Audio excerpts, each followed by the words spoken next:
Greetings, friends. So good to be with you.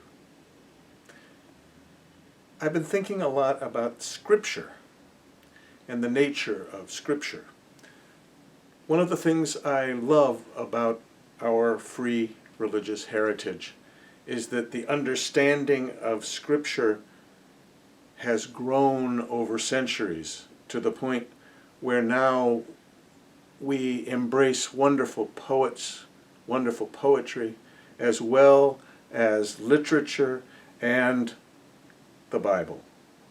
Today I want to talk a little bit about the Hebrew Scriptures, about the Torah, literally the instructions, about the 5 books of Moses, Genesis, Exodus, Leviticus, Numbers, and Deuteronomy. In particular, I want to focus on Exodus and on the deep ambivalence I feel about that story. On the one hand, the notion of traveling together through the wilderness, following a cloud of fire by night, is deeply appealing. The urgency of it, the sense of bonding that's required as we move together through the danger, cuts through consciousness and makes itself a place at the center of how we move through the world. And yet, the realities of the book of Exodus point toward colonialism, point toward oppression as well as toward freedom.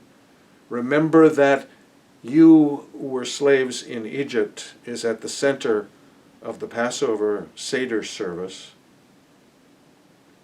But remember that there were people living in the land to which Yahweh led us is not central. And so Exodus in many ways presents the very deep ambiguities with which we still live today. So there was a set of instructions called Torah that reflected that period in the wilderness. And then at the end of the 5 books we come to Deuteronomy, which literally means second law. And the legend of the discovery of the book of Deuteronomy is that in the late monarchical period, which is about 700 before the Common Era, if you place Moses at 1200, you get a few hundred years of wandering in the wilderness, until King Josiah, as legend would have it, is making his way through a ruined temple and finds hidden among the stones a new book.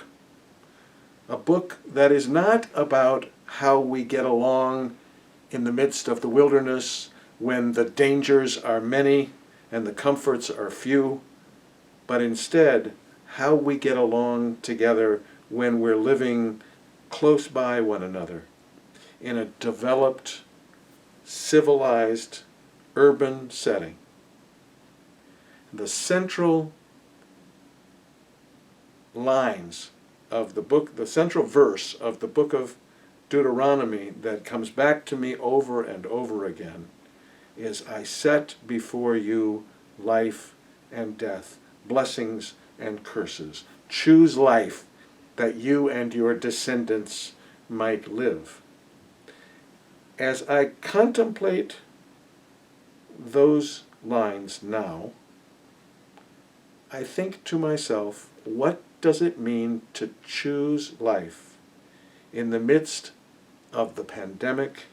What does it mean to choose life in the midst of the uprising, which, yes, my friend, thank God, still continues? People are still crying out against the inequities with which we have lived for far too long. I pray that we will not choose death by moving back toward the numbness and complacency or even the performative allyship, which has no sustaining power. That was the hallmark of our efforts for far too long. I don't know where we're going, friends, but I know that wherever we go will begin when we choose life, and we choose life abundant. The first 4 books, which might be called the Wandering in the Wilderness books, are about a people coping with scarcity, living in fear. For those of us that no longer need to cope with scarcity, the call of that new law, that second law, that we choose life so that our descendants might live, is central to the way in which I hope we will meet the possibilities that emerge from these challenging days. Choose life, my friends, that you and your descendants might live. Thank you.